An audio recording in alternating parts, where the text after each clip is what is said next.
Welcome to Don't Step on the Bluebells, the podcast where personal healing and transformation take center stage. I'm your host, Amanda Parker, and I'm a fellow seeker on the journey of personal growth.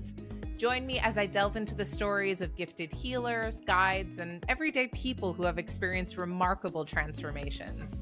Listen in as they share their practical wisdom to enrich your everyday life. And don't forget to hit subscribe and never miss a new episode.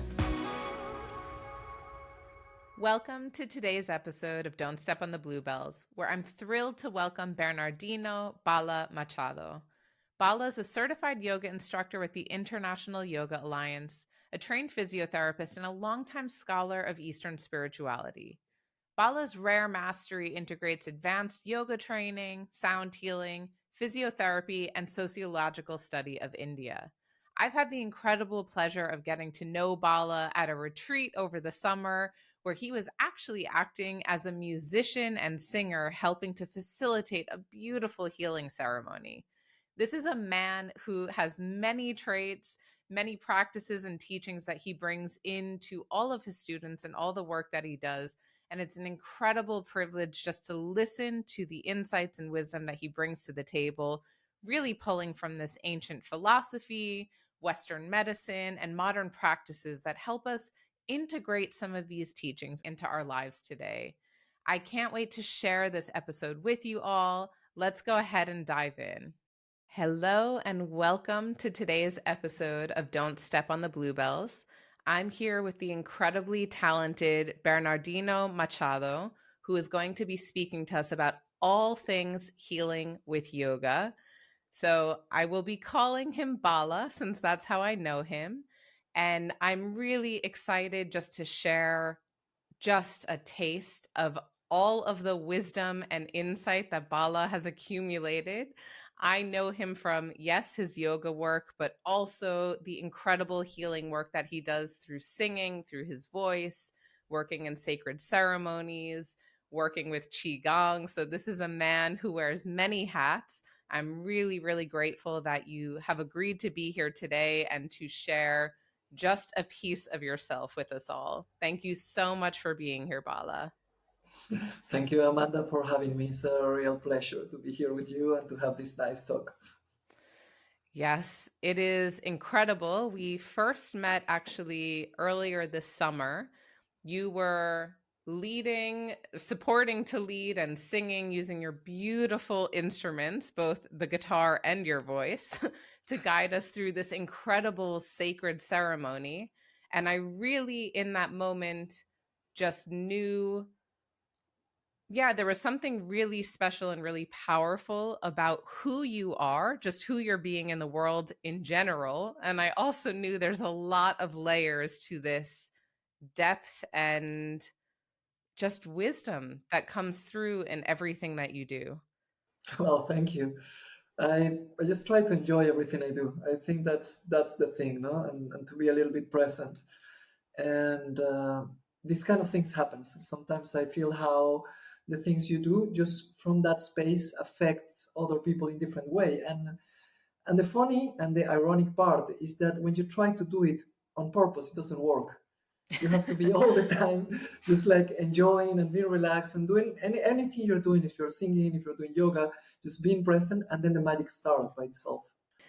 That's a really good point. And I say this actually a lot when I'm working with coaching clients, but I also have to tell myself all the time, the more that I'm trying to do something, the more that I try and put pressure to accomplish something, the harder that it becomes.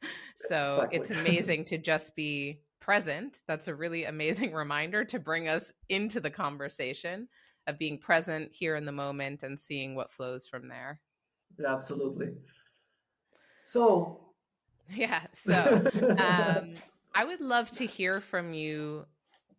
Since we're talking about healing with yoga, what is your idea of healing? What does that mean to you? Well, I have a more probably Buddhist approach to healing. I see healing to overcome suffering. That is a different thing from pain. Because pain, we're bound to feel pain in this body. The same way we feel pleasure, we're going to feel pain. It's inevitable. But suffering is all the stories, the narratives we build own the pain. So any kind of pain. So I think that healing comes when you start to live with reality, the way reality shows, and not the way you wanted reality to show or you're expecting reality to show, because all these difference create the tension inside that ultimate creates disease in the body. But before that creates a lot of suffering in the mind. So healing would be going in that direction, just relaxing and trying to be more in the present moment with reality, the way reality is happening, and not with the reality we want. And in this way, we overcome suffering. So you will have pain, you will experience pain, but it's not going to be that bad as when we create the narrative. You know? Oh my gosh, that's a really beautiful definition.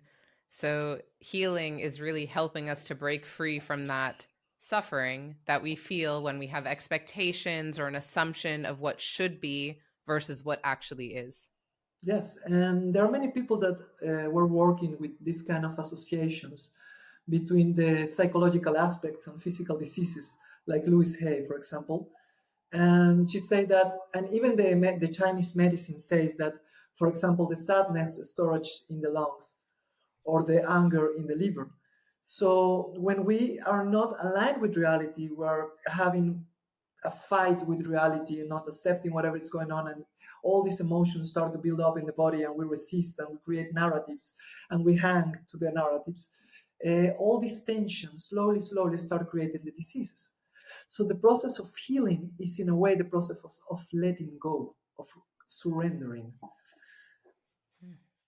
And so I know, and we're going to dive into more of the work that you do in just a moment, but how did you get to this point? So I know that you are a teacher of yoga. You actually help certify other teachers or other people who want to become yogis. And how did you end up here? Was there a specific turning point in your life? Has this been with you since childhood? It's very interesting story because uh, I've been interested in Hinduism since I was a child. I don't know why. My family were more Christians, but not really practicants, and I remember being fascinated by this image of the Hinduism. And when I was about 17, I attended to my first class of yoga class at the university. I was a student in the university. And I was not a sport guy. I was a nerd. I hate sporting. So I remember I have this work I need to do in the first semester of sport. And I wasn't getting the grades because I wasn't going. So I remember that the teacher told me, like, if you want to just get the basic grade, you have to come to the race that we're going to have in the university. And I asked, like, okay, if I win it, you give me the full grade. As I say, of course, because you're not going to win it. Even if you are in the first third, three people, so you're going to be like that. So I was like, okay, my God, I really need to get ready for this race. Otherwise, I'm not going to get the grade. I'm not going to pursue in the studies. So I have this friend that was doing the yoga, and at the moment, my friend told me, you know, there's a secret Hindu mudra from yoga that is a gesture in the hands that if you do while running, you're going to have more energy. And he taught me actually to do this. It's called Prana Mudra. And supposedly, this Prana Mudra brings more energy in the body. So I start running without preparation. I remember the day of the race, and was a long race, it was like 2 hours. And every time I was feeling like super tired, I was doing the mudra and running with the mudra, and I arrived the second. So I got the maximum grade. I couldn't move like in 4 days afterwards, but I came back with my trophy home and everything. And my mother like, "But you're not really a sport guy. How you did that?" So I start thinking like, "Oh my God, I don't know if it was suggestion, and I even don't care if it was suggestion, but there's something here in this kind of secret knowledge this friend told me."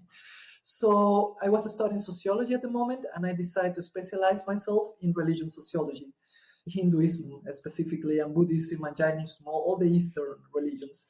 So I studied that actually at the university, and that was my degree.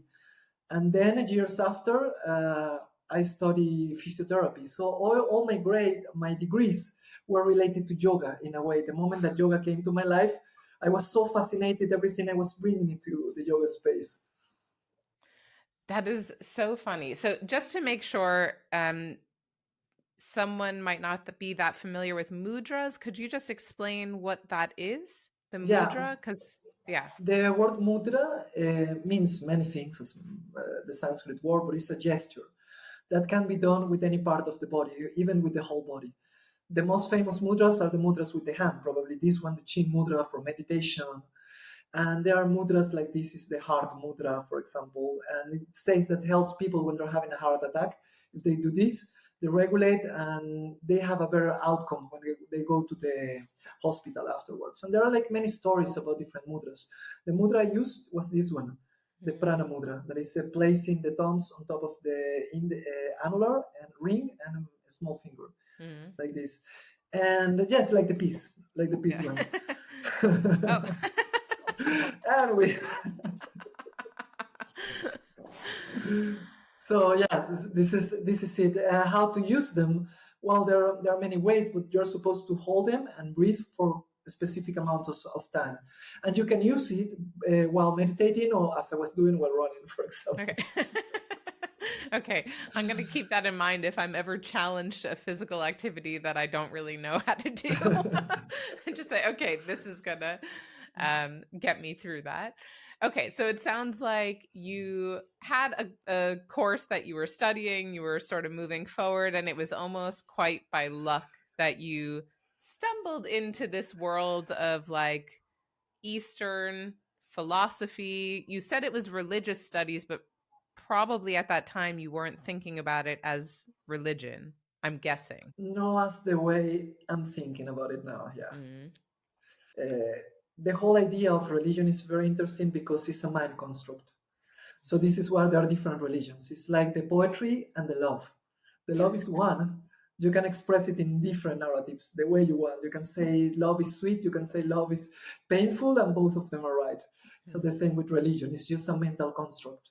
So that is trying to explain an experience that is beyond these constructs. And now I'm very interested is in what is beyond, what's the experience that gives the base to all religions, that is universal. Have you come to any conclusions yet? Well, I don't know. This is funny because when you start coming into this space, it's more a change in perspective. So it's not like arriving into a place. It's not like getting something new, like I'm getting an object. Now I have this understanding. But what I've seen that happens in, and even in the specific religions I've been studying with the people that are really working hard in the path, is that the only thing that changes is your perspective about things, but life stays quite the same. Like in the Zen Buddhism, they say before my enlightenment, I was chopping wood and carrying water. Now I got enlightened, I chop wood and I carry water. Now life doesn't change that much outside, but your perspective is different. So you start not to take into serious things. I think that's important because life is going to end. This is a bubble, and we're here for a very short amount of time. And why to create so much unnecessary suffering, no, for us? Well, it's also funny, the deeper that I go on my own spiritual journey, and this has been, I would say, consciously unfolding for about 5 years. I'm sure much longer, but there was a moment for me, the introduction to Reiki, and even within the coaching that I studied, there was like an introduction to your intuition. And so for me, that was actually reconnecting to intuition and remembering, oh, yeah, I have this wisdom within me. How interesting. But I just had never trained it before, never understood it. And the deeper that I go on that path of, I don't know if you would call it awakening or just exploring, perspective shifting, the more that I find all these different modalities of healing or energy all come to the same point. And it's just about what you as an individual are able to understand in that moment, or the teacher that crosses your path, whether you believe that's by accident or fated or whatever. But it's really just about what opens the door for you to get to explore what's beyond the veil, if you will. Absolutely. We just got stuck too much into words and concepts, and that's that's the place where everything just stucks. No, you cannot move. But as you say, there's something that everybody just get there, because it's the experiential part. The mind can create the narrative it wants about it, and it's going to be completely different from other person, but the experience is going to be the same, and that's the beauty of it. And going back to who you are, I think that's the main thing in all religions probably, and mostly in Hinduism, is what is God. When you ask what is God, you say that's not really important. Who are you? What are you? Because you're asking about someone else and you don't really know who are you. What's your consciousness? Where are you coming from? Why do you experience this? What is this witness that is behind? And they say when you find that, you find God. But that we cannot explain into words. The beautiful part. Yeah, it is really beautiful. And I think it's also potentially a contrast to how we perceive a lot of religion in 2023. So there's a lot of misconception, and we don't need to go down this rabbit hole too far. But that is such a beautiful perspective of coming home to yourself, finding out who you are so that you can know God or whatever you might believe on the other side. But it's not the perception that many people have. And I think a lot of people are afraid to go down that path because of what we know about, let's say, religious structures or constructs. Yeah, and I think that's because in making it like super short, it's again coming from the mind. So the mind wants to create an ideal and to start the search. Mm, No, the consciousness is okay with whatever it's happening now. So the religions usually they tell you who you have to become, mm, in which direction you need to change to become a person that is worthy of love of God or whatever. But they never ask, where are you now? Who are you now? Who you really are now? And if these kind of things like thoughts or even actions are so important, really, in changing who we are, mm, and that's another thing. So of course, if your view is going to a specific direction, I need to become something, I need to be in this way, this is going to take forever. It's just going to be circling around. And this approach is just more, let's find out first who am I, but really I am not the things I done. For example, mm, I am not the things I thought, because that changed a lot. I was thinking in one way when I was a kid, now I'm thinking differently, but I've been the same.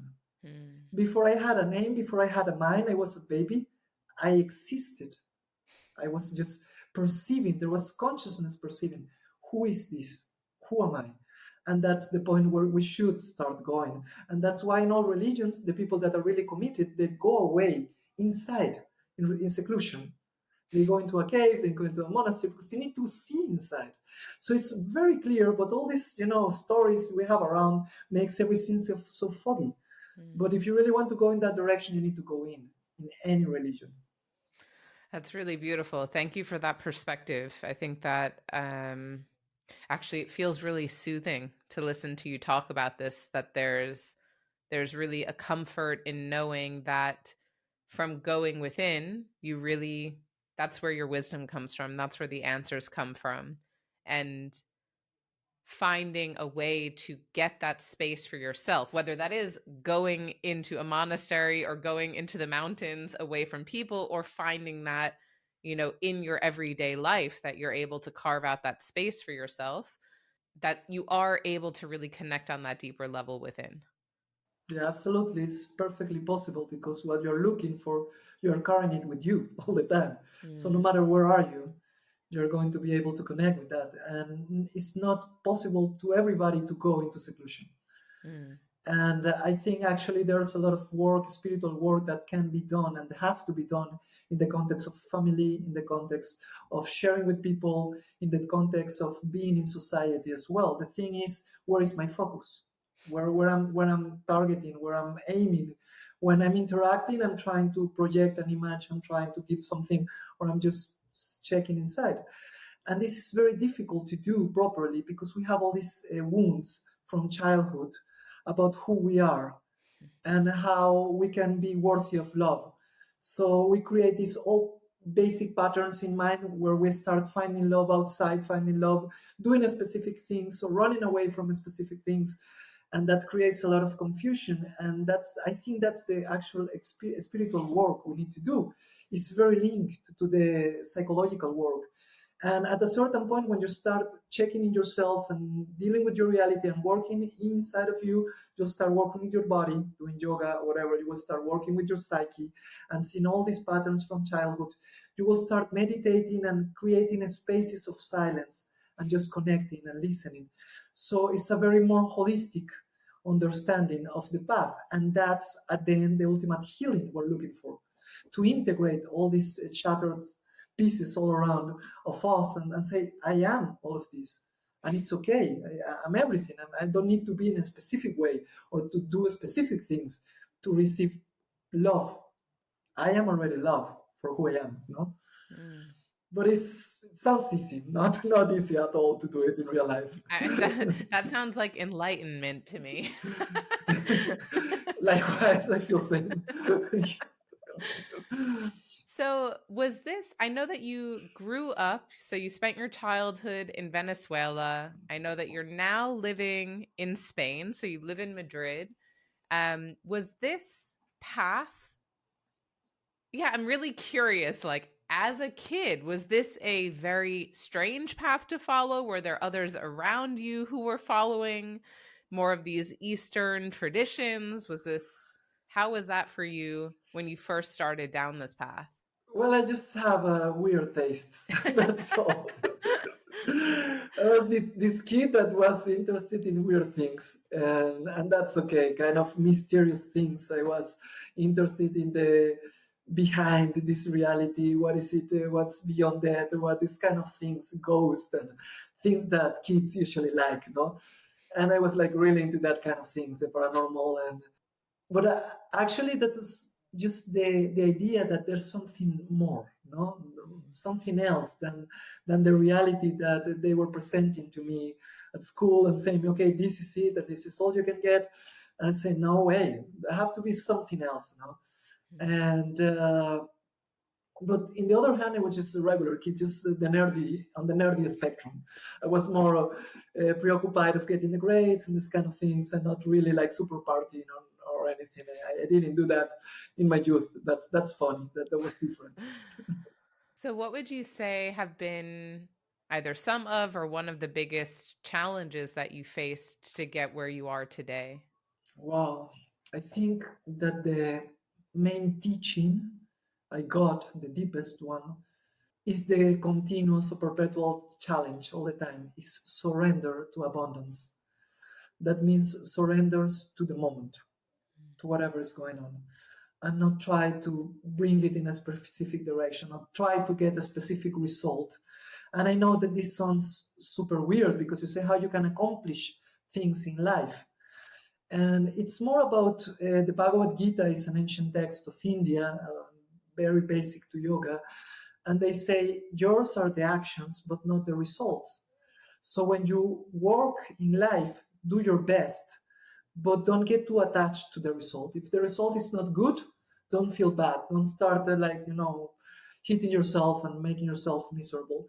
If the result is awesome, don't feel too proud about it. Probably you have a lot of luck and other things come together to give you this result.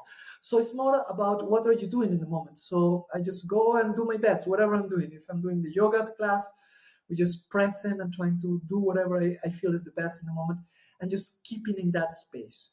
Keeping in that space means that you surrenders. What happens when, for example, you open your hand and someone pours sand on your hand, you will have a hip. But in the moment you start grasping the sand, what happened with this hip?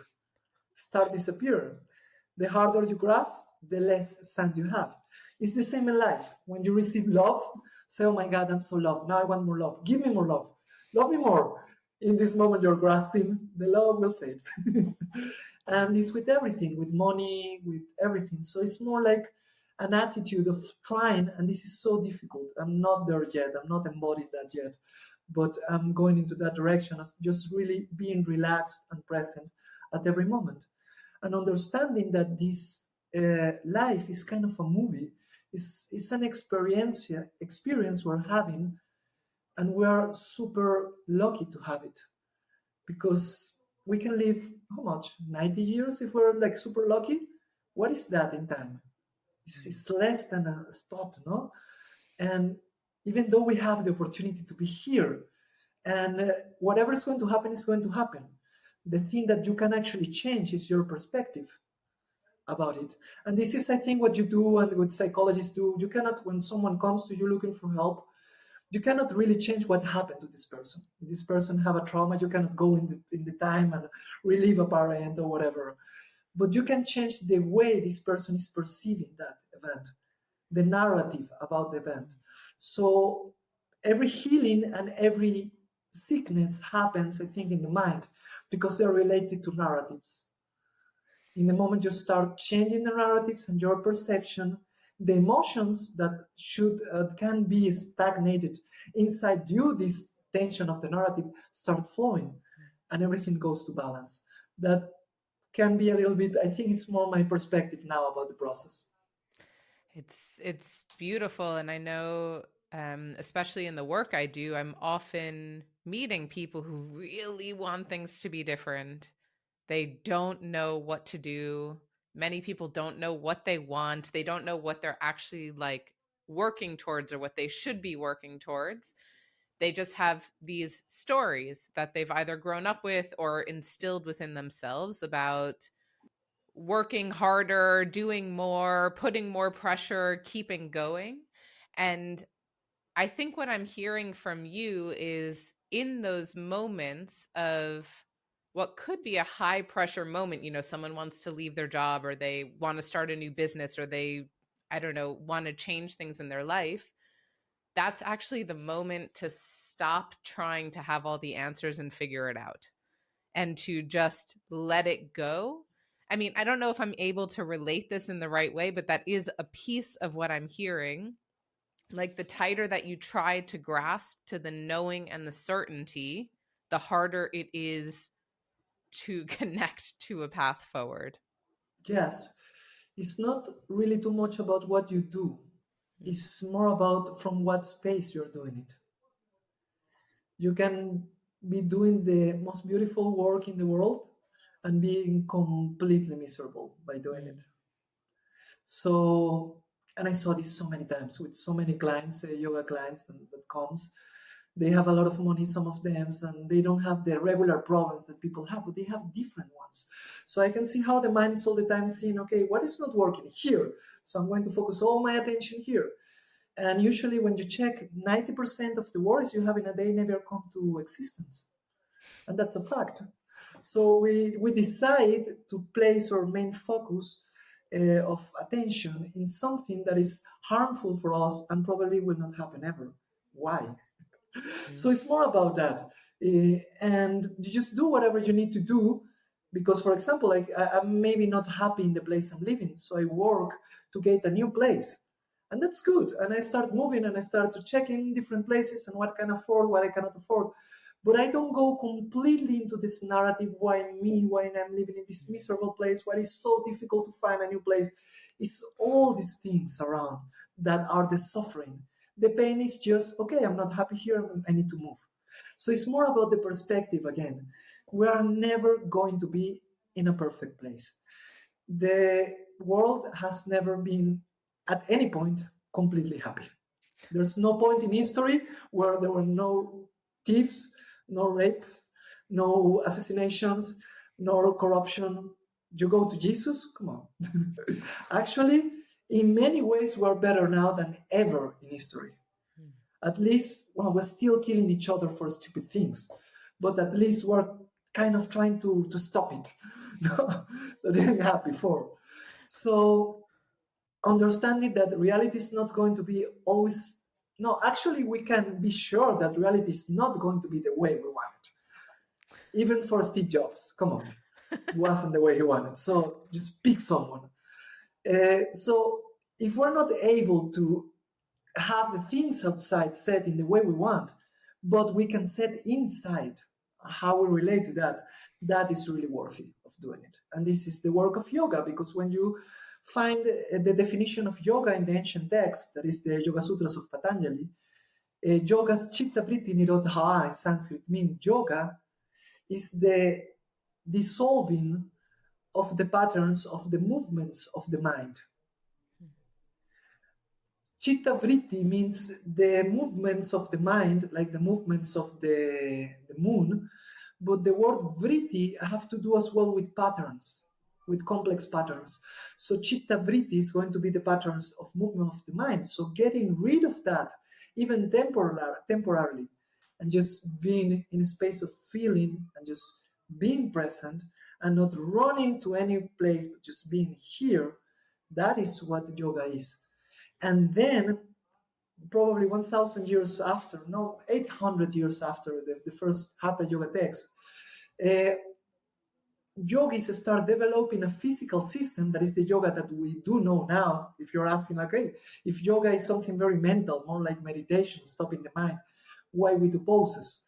And the poses came later as a way of preparing the body for the meditation.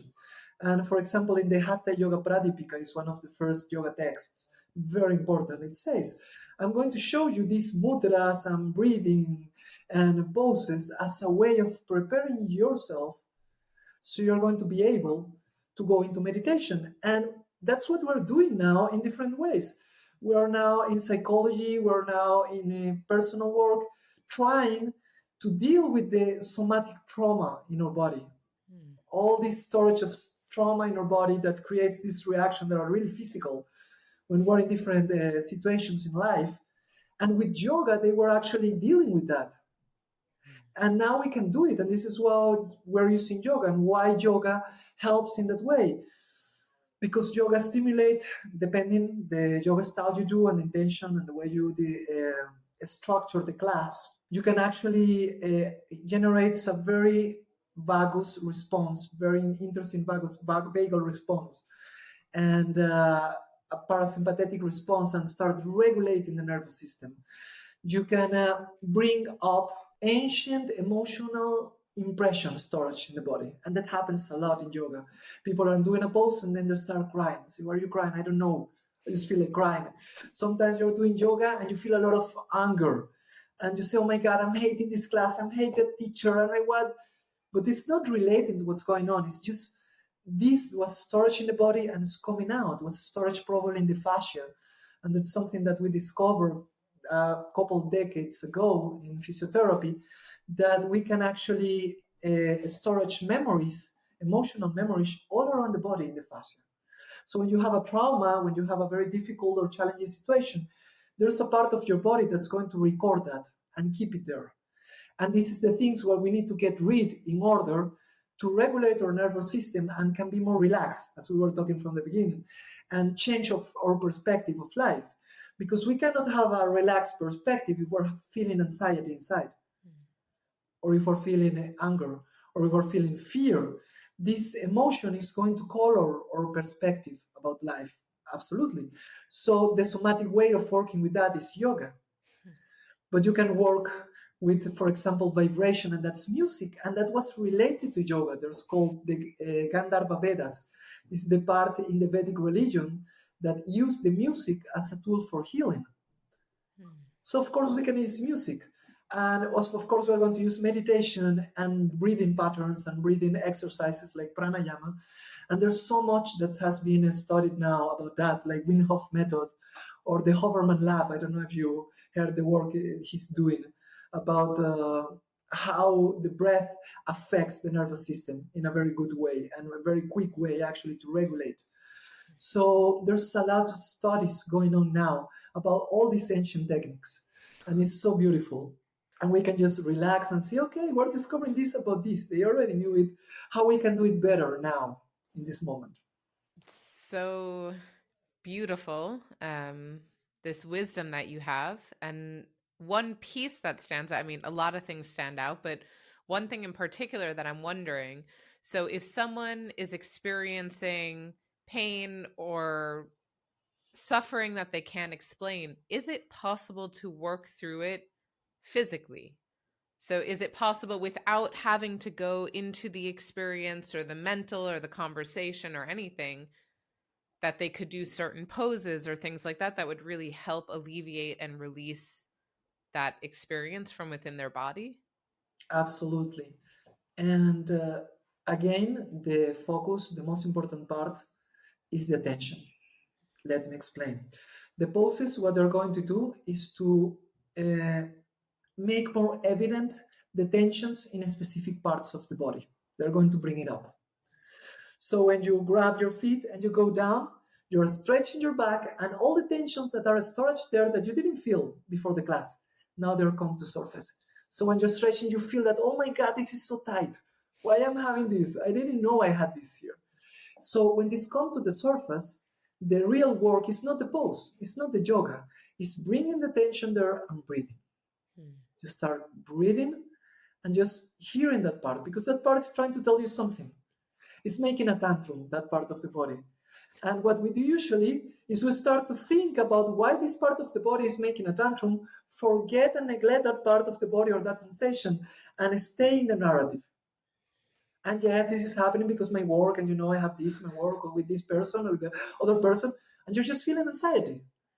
And if you check with yourself, the feeling, the same anxiety you're feeling now, you felt it before with a different partner, with a different work, with a different situation when you were a kid. So just check that the emotion that is in the body has been all the time the same. And it's just being triggered by external events. But the problem itself is not to be solved outside with the triggers. It's to check why I'm having this terrible fear or anxiety that gets triggered in different situations. But the problem is the fear or the anxiety, not the situation. And it's very easy to check, yes, I had this before. If it's, for example, in a work, yes, but in a previous work, I had the same anxiety. It's not new, or with a relationship or whatever. So you go there, you make the pose bring the tension in the body, you breathe, and just allow. You hold space for that sensation to be. And that's the difficult part, because we are trained to run away from those sensations. Every moment we have that sensation of anxiety, we call someone, we go and have a drink, we go partying, we do whatever we need to do. We get any addiction, we can just get a cigarette, or we just go for sex immediately, or whatever. We just run away to not to feel that sensation. Of course, when this we can hide that sensation for a while, it comes back and we repeat again. This is the circle. When you work with your body, just you learn how to be with those sensations a little bit, and that's not easy. I have 20 years doing this, and even 5 minutes of holding really, really intense intentions feels impossible sometimes. But I know I've been checking how doing this work actually is what the ancient yogis were telling us to do. And even the science knew what we're trying to do is just to have this sensation and go beyond the sensation, and not to keep building narratives around it to hold it. So this is the way we do it in yoga. We use the body to go into that. Of course, you can use the poses for many other things. You can heal. If you have sciatic nerve, for example, pain, yoga is amazing if you do it properly. If you have back pain, if you have shoulders pain, you can heal many things with yoga. There are some poses even to lose weight, like Sarvangasana, that stimulate the thyroid gland and help to lose weight, for example. So you can do many things in terms of the superficial things with your body, of healing, and even getting in better shape or whatever. But the work can go really, really deep if you want. Because every time you go inside, you see what is more in the surface, but if you keep coming inside, you will find more and more things. And at a certain point, the yogis say that this comes so subtle that you can feel the energy channels in your body. So it's not only the sensations that are mainly physical, but you can experience sensations and you see, okay, this sensation is not at all physical. Feels like energy, like magnetism, and it's real. I'm experiencing it. And then it comes the more subtle part of yoga that in China they develop like in a very beautiful way with Qigong that I'm working, or Tai Chi. It's just different ways of relating with this energy inside of you. And I remember when we have our session together, And at that time, in the beginning, you cannot feel anything. After 30 minutes doing a specific movement, it's so clear that that energy is there. Yeah, I'm also curious because we're talking about yoga, and anyone in modern society knows two things. Okay, one is that there are many kinds of yoga. So for someone who's really new to the practice, they might not know. Like, I don't know that I necessarily know which one is best. And I've tried a few. I did Bikram. I know that's controversial. I've tried vinyasa, I've done kundalini yoga, but there's so many. So could you give me a little enlightenment here on when you say yoga, what are you talking about? Yeah, that's the thing. And having a little bit of my scholar part about yoga, because yoga is kind of, or was in the past, a kind of a token word. Could mean anything. It's yoga doesn't mean only union, as the people say that yoga means union, and say, okay, yeah, yoga is union between the body, the mind, and the spirit. But actually, it's not really that. Yoga in the ancient text, you can use the word yoga for saying an mixture of specific chemicals, for example. It's a yoga. The conjunction of stars in the sky is a yoga. Doing something tricky to get money from someone in the ancient India was yoga. So doing witchcraft was yoga. So yoga was this kind of word that you cannot attach to a specific thing and say yoga, yoga. And that was the beauty of it. I think that was the yogis use that word because it's a slippery word that you can say that thing, no? And of course, what they found is the way of doing this process was absolutely bound to the nature of the people that wants to do the process. So this is why there are so many styles of yoga. For example, singing and dancing is a way of yoga in Bhakti yoga. So you can just sing devotional songs and you're going to be doing yoga if that's your nature. In the physical part, for example, you have different kind of styles of yoga when you go to a studio of postures. And this is more what the people thinks about when we talk about this. And you have Bikram yoga, you have Ashtanga yoga, for example, that is so tough. I done Ashtanga for like 10 years. And it's like really tough. And you have Yin yoga that is so nice and relaxing and you barely move. And you have a Iyengar yoga that is more about the perfection of the alignment of the body. A little bit like you have Jiva Mukti, for example, you have power yoga. So which yoga is going to be the yoga for you? The yoga that goes better with your personality, with your nature. So a person that really needs to move, that is really lethargic, more like tamasic, more. I don't know if you know in Ayurveda about the doshas or the kind of. Well, we just had an episode recording with Suyogi who talks about the doshas, but feel That's free to good. share again. So according to your nature, then of the dosha in your body that goes out of harmony faster, could be vata, could be pitta, could be kapha, or it could be a mixture of those. Some specific kinds of yoga are going to be more useful for you. For example, if you're more kapha, you're more like you don't really like to move, and for you it's difficult. You need to ignite the spark. So it's better to do more yoga of movement, more dynamic yoga. But if you're a person that you're already moving a lot and too nervous, probably it's going to be good for you just to go to a yin yoga class or to a sleep yoga class as well that are awesome. I don't know if you have those before. So it depending of your nature, all of them are tools that wants to help you find balance, to regulate yourself. So it's not like we have an objective goal and everybody's running towards that goal and you take different places. No, the goal is actually to find your own balance and being in that own balance in your own self, the swatma, the swastika. The word swastika in Sanskrit, that is the sign that Hitler used, actually comes from Ganesh and is the sign of life and is the most auspicious thing you can do. Of course, Hitler used it in the opposite way, and that was very clever and evil. but the swastika, the swasta, that is the most auspicious word. When I say swasti, to you and desiring the best for you, means swa means to dwell in yourself, to go into yourself, to remember who you are. And in that space, there's no tension, there's absolute relaxation, because in that place, everything is okay. In that place, you don't need to change anything in order to become someone, in order to be worthy of. In that space, everything is perfect, and you say, yes, I want to manifest now a different way of communicating. I would prefer to express a different work. But there's no this pain and anxiety and psychological suffering attached to the idea that I'm not there. And I need to be there sometime that is never going to come. And that's the thing we work with.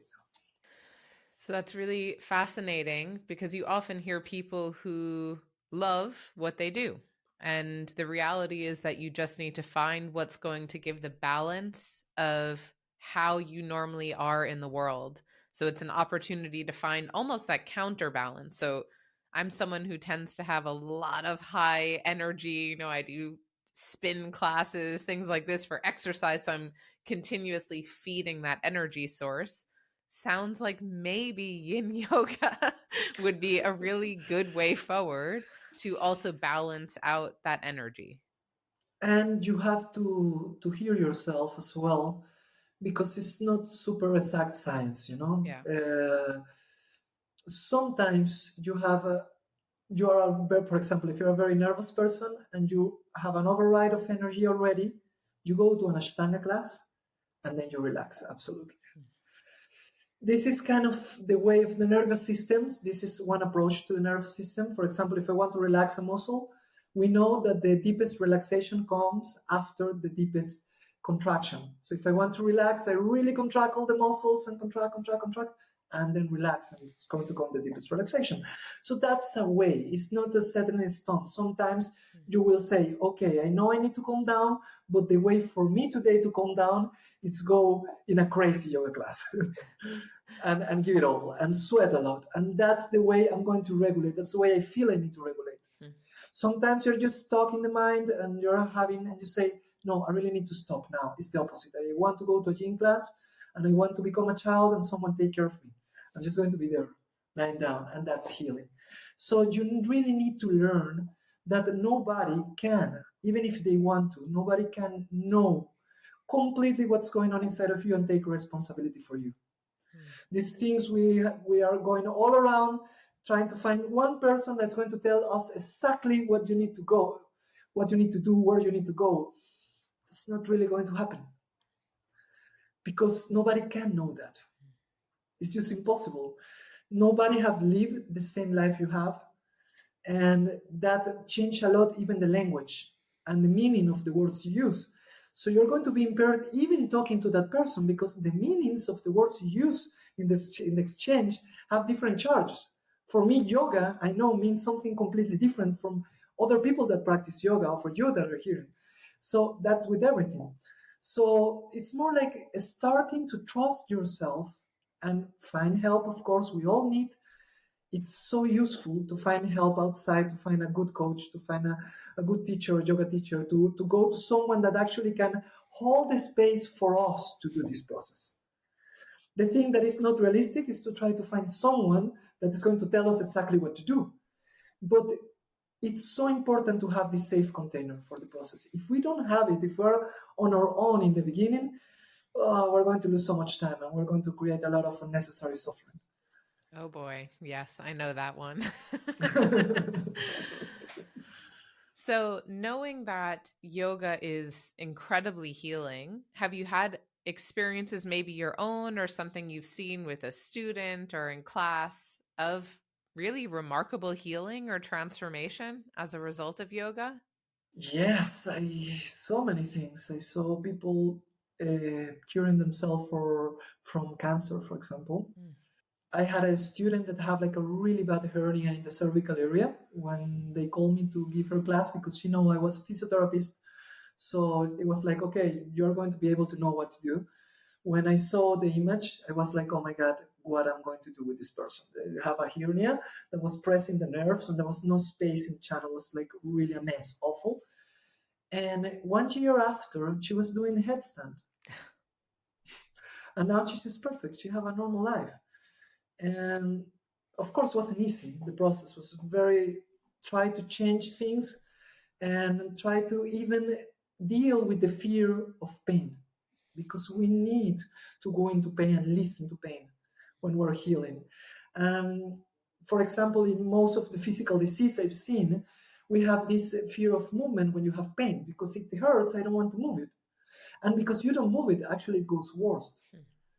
So we need to start like dealing and listening to the pain and say, okay, I hear you, but I need to start moving you. If it's the shoulder, for example, I need to start doing something. This is like physical healings, emotional healings a lot. I can tell you something myself. For example, I've been super scared of heights since I was a child. Like really, I couldn't go into a window of a building and go down. I felt this ice sensation coming up from my spine that was like really awful.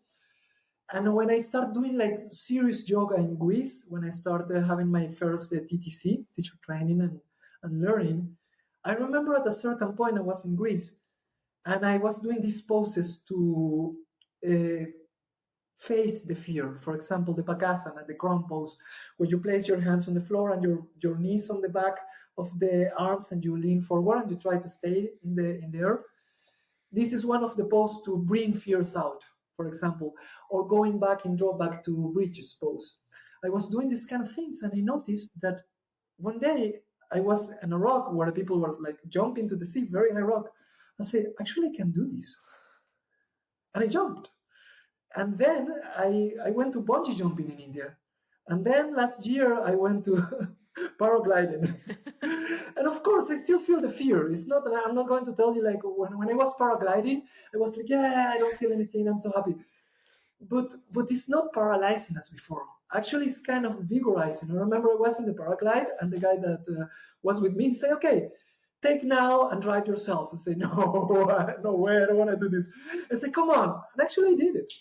And it's more like you learn how to deal with these kind of things when they come in a very easier way. I'm not sure if at a certain point they're going to disappear completely. And I got to the conclusion for myself that I'm not going to expect that. If that happens, it's going to be a blessing. But what I'm going to expect is to deal with this in the best way every time it comes. So notice, okay, the fear is coming, the anxiety is coming. What am I going to do with this? I'm going to let this drive my life. And the yoga was really helpful for me to heal this from a very somatic point of view. Also, from an awareness point of view, just becoming really deeply aware, it sounds like, was a part of that shift for you. One of my first yoga teacher, Radha Warren, she's awesome. She can tell a person just by watching the person's practice for a week. So when I arrived there, she told me like, you do your practice, I'm just going to see you. And then after a week, she come to me and she started like describing psychological traits I have in such a really accurate way. Like, okay, you're going to work with me, you have to be okay when things doesn't go the way you want. Because you really like to push when things doesn't go. And she started like telling me things, say, how the hell you know this? Say, I saw you practicing. Every time you find a difficult posture or pose, I see how you react, how you deal with that. If you breathe, how do you breathe? You're pushing, you're relaxing.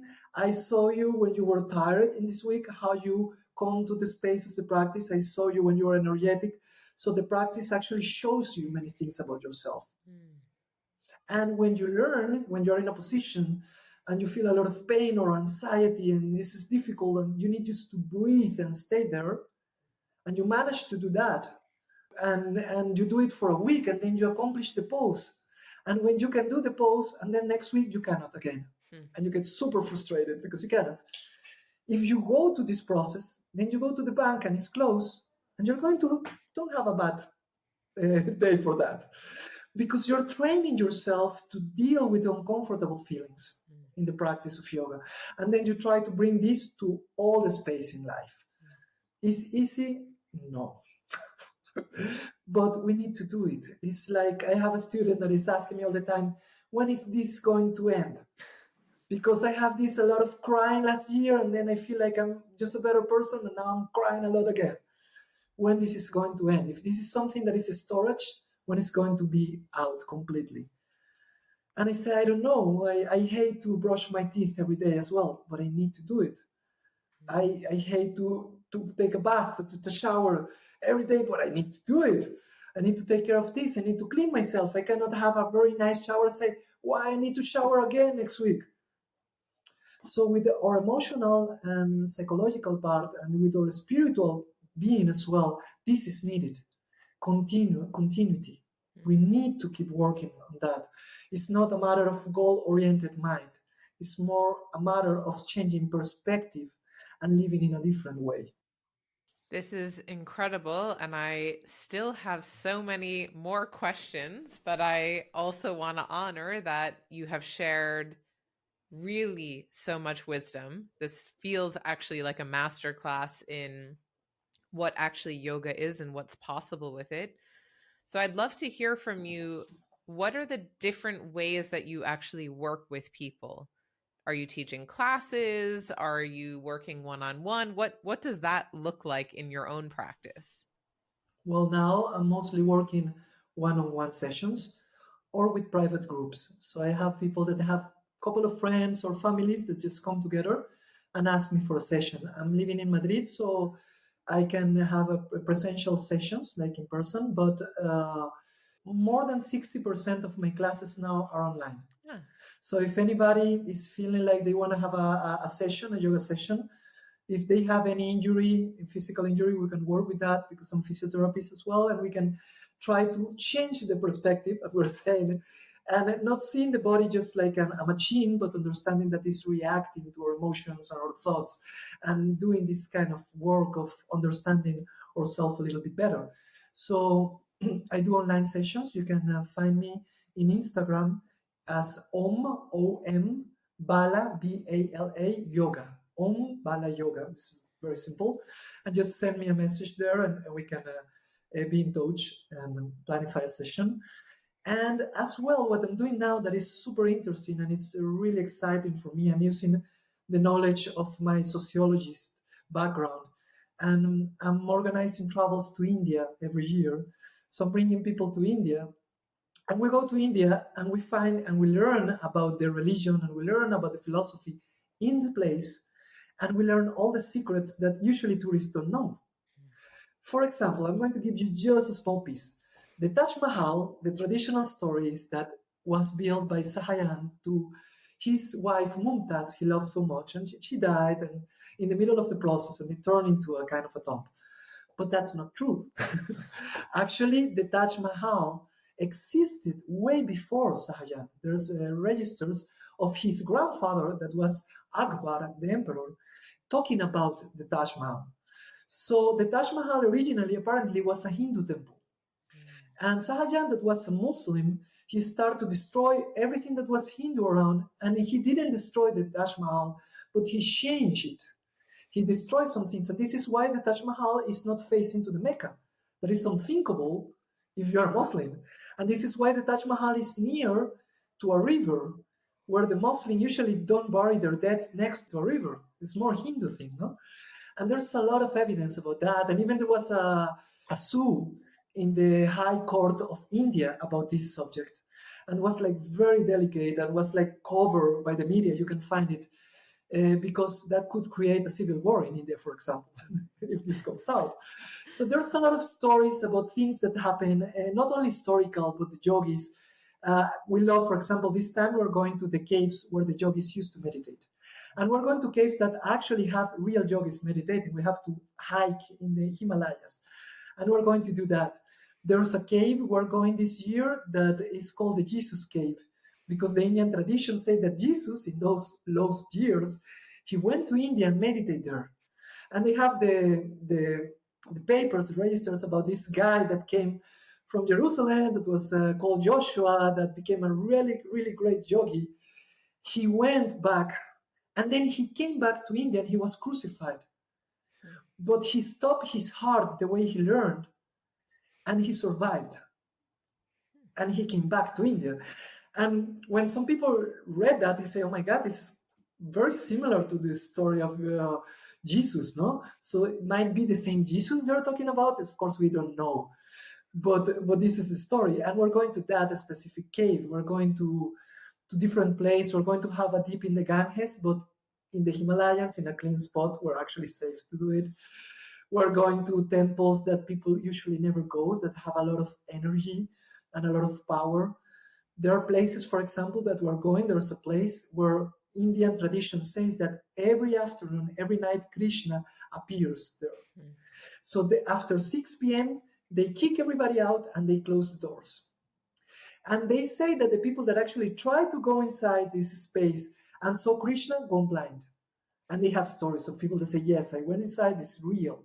And there are also many people that say that if you go at night, sometimes you can listen to the flute playing inside the place, and there's no one inside. Because Krishna had, in the Indian tradition, he had a wife that is Radha, and it's more like a couple thing in the tradition. The priests, they put a bed for them, and they set things so they can have a nice night. And every morning, the bed is completely undone, and the things are eaten, and nobody come in. So it's kind of mysteries that we're going to explore. And I'm really, really enjoying to bring in people to India from this perspective, to these spaces that are not really super known, to try to meet the real yogis, to understand what are they trying to do, what they were trying to do, and that we don't need to do exactly what they're doing, because maybe our goals are different. Mm. Maybe we don't need to detach completely from the world because we have a family or we want to have a family, and that's perfectly okay. But we can use those tools to live in a better way, to change the way we relate to reality, and not create too much sufferings in the process. Every time we resist, we create suffering. But if we learn how to flow, how not to grasp, we can have more and more abundance. And that's a little bit the idea of the trip as well, bringing the people to different sacred cities, learning all the stories, learning all the traditions, and ending up in Rishikesh at the end. And it's going to be awesome. That sounds really unbelievable. I've been watching you tease that on Instagram. How can people sign up or get more information if they want to join you on one of these trips to India? Yes, the same for Instagram. They can contact me. My email as well is Bala Machado. It's spelled BALAMACHADO. This is my name and my last name at gmail.com. Hmm. So you can just send me a message and I will send you all the information. Actually, we're doing like a very small group. It's going to be very private for this January. So if anybody feel like called to jump in, just come, because we're going to be like 5 people. Usually it's more like 14, 20 people. This time it's going to be like very small group.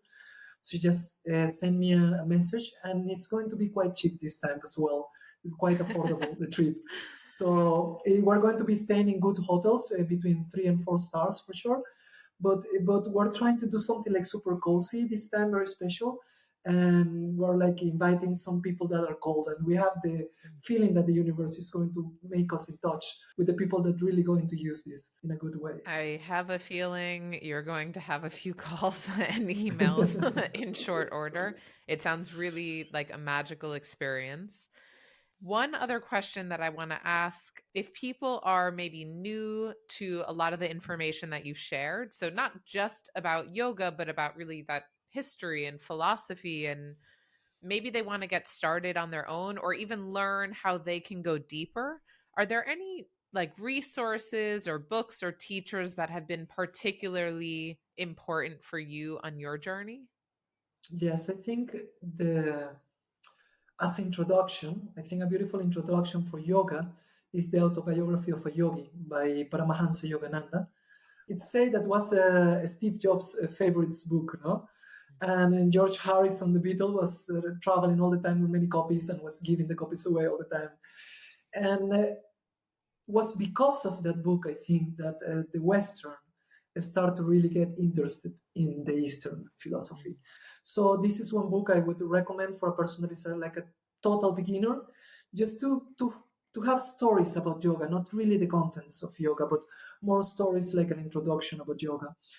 After that, for a spiritual practice, I would recommend The Power of Now of Eckhart Tolle. That book is just amazing. It describes yoga as it is without mentioning the word yoga at any point. because what he actually is taking us to is to be present outside the narratives of the mind, outside the voice of the mind. So that's yoga. That's yoga's chitta vritti nirodha, no? It's, stopping the movements of the mind. If you want to go like really deep into the who am I philosophy, I will recommend you a book called I Am That from Nisargadatta Maharaj. The name is really tricky. I'll link to it later. Don't worry. Yeah, but it's if you find it, it's a really nice book about the discussions of who am I. This is what we were talking in the beginning of the podcast. Who am I really? If I'm not really the titles I got, my degrees, if I'm not really my family relationship, if I'm not really a male or a female or even a human, what am I? This book is going to have a lot of information about that. And Ramana Maharshi's 20 Verse of Reality is a very deep one to eat, to have, but it's very good about the same topic as well. There are nice versions of Indian text that are very affordable and easy to have. For example, the Bhagavad Gita, the version of Mahatma Gandhi, is very simple and very short and very beautiful, and it's a very nice book to read. The Bhagavad Gita is one of the most important books for the Hindu religion. It's kind of their Bible.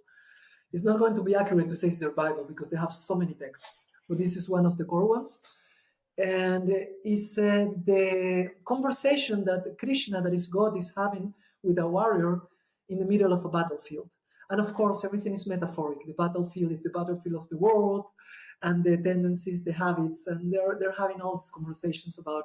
And it's really beautiful. And there is where Krishna says to Arjuna, you do what you need to do. Do your work the best way you can, but the results of the work, the fruits of the work are mine. So just do your work and don't concern. If it goes wrong, you did your best. Don't give a second thought about that. Just be very mindful of doing everything properly. The excellence of action is one of the definitions of yoga there in that book. Because I told you there are many definitions of yoga. In that book, there are like 3 or 4, I think, in Bhagavad Gita. That's perfect. I'm going to link to all of these different resources, all of the books. I'm going to link to your Instagram, your email, everything so that Thank you people so know much. exactly how they can get in touch. And I'm writing And, my own book now. ooh, I'm doing something really interesting. I always wanted. I wanted a book where the full story of yoga was told. But this is very difficult because it's too complex, too scholarly, like to academics. We have so many voids and confusions in the way that nobody like dare to put a word about it. So I was feeling just like having all this background of sociologies and these studies about the history of India, just to making a nice story of yoga book where it comes from the very beginning, where all this come from, how was that culture in the beginning, where this come from, then what was yoga, the more meditation, then when the postures stand, the poses start to add to yoga, and then where are we now? And this is, I'm already writing it, and I hope soon, maybe in a couple of months, it's going to be yeah, ready. when can we expect to read that? Yeah, I don't know when it's going to be ready. I already have chapter 1 and 2, and and it's going to tell the story of Buddha, and it's going to talk about everything a little bit, just superficially, but about everything. The story of Buddha and how actually that changed the mind of the people in the moment because they were more like religious, ritualistic oriented, and Buddha was more meditative, and how he became like a kind of Martin Luther of the Vedic religion at the moment and open a new way of understanding things. And we're going to talk a lot about that. All the search of the self is actually all the story that we are doing from the beginning to the end through yoga. That's amazing. I definitely have the right person sitting here in this call with me today. You are really a fountain of wisdom, and I've learned so much from this entire conversation. I can already tell you there's like 100 quotes I want to pull out and showcase everywhere. Um, is there anything else you think, like any advice that you might like to give to someone who's just starting out on their journey, something that might be helpful for someone who really wants to begin Maybe they're not sure exactly how or when. What would you say to them? All is well now. We have everything we need in our life, even in the moments it doesn't appear like. This is no mistake. The universe, the reality, nature is taking so much trouble to keep this body alive, to keep all the thousands of millions of cells in your body doing complex processes in real time at every moment just to keep you breathing. So there's a lot of love behind. And because the story we're telling ourselves of who we are and who we need to be, we're losing the amazing miracle that we already are in this moment. That I think is the most important thing I could share. And if we are forgetful because we're not awake yet, I like to sleep a lot. So I get awakened for a moment and I mean metaphorically of this. Uh, your health, and you have all these tools and you have all these amazing people. You have Amanda as well. She's an awesome coach, and you have a lot of resource to hold your space to go through this process of just remembering and waking up to the amazing reality you already have in this moment, Mm. even though the external situation. That is really beautiful. Thank you so, so much for being here, Bala. I really value and appreciate your time and just the generosity that you have with sharing this wisdom with us all. You are truly an incredible fountain of knowledge. I know that your clients and everyone who works with you is super lucky. I've also gotten to work with you, so I definitely know that they're super lucky to be in your very capable hands. So thank you for being here. Thank you so much. Thank you for having me, and thank you for pampering me. I learned so much in the process of doing this podcast with you. It's incredible. You are so excellent in everything you do, the way you lead, and the way you are careful of the details. It's so beautiful to see. That's yoga as well. The excellence of action. You got it. And on that note, thank you so much to everyone who has been listening to this beautiful conversation. You will get all of the information you need to get in touch with Bala and start taking your own journey a bit deeper in the yoga world. And I am very happy to share this with you and can't wait to see you next time. Thanks for joining us on this week's episode. Don't forget to hit that subscribe button so you never miss a future episode. To dive deeper into today's conversation, make sure to visit www.don'tsteponthebluebells.com and grab your exclusive pod sheet. It's packed with valuable takeaways that will enrich your listening experience. Until next time, stay curious and keep exploring.